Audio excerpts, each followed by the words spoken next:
boş halini Canım kurban tadı gelin Nulay hay hay hay Ey bilmem ne tevdada kaldım başıma Allah'ın dilerim bugün hoşum ne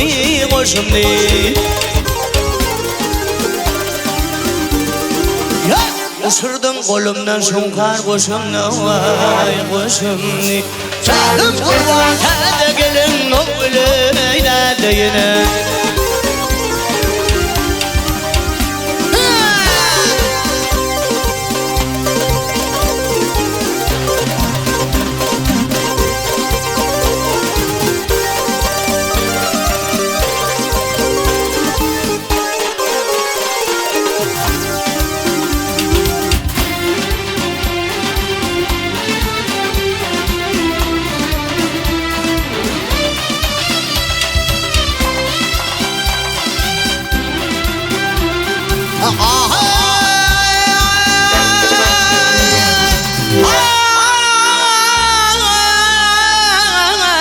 Bana pida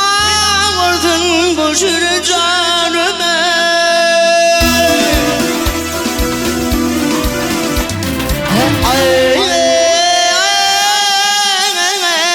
Yoluna sarf edin o şamalime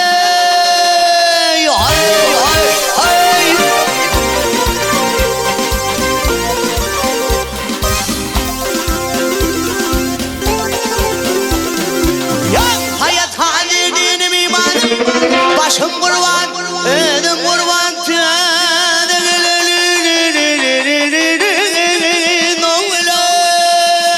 Hay hay hay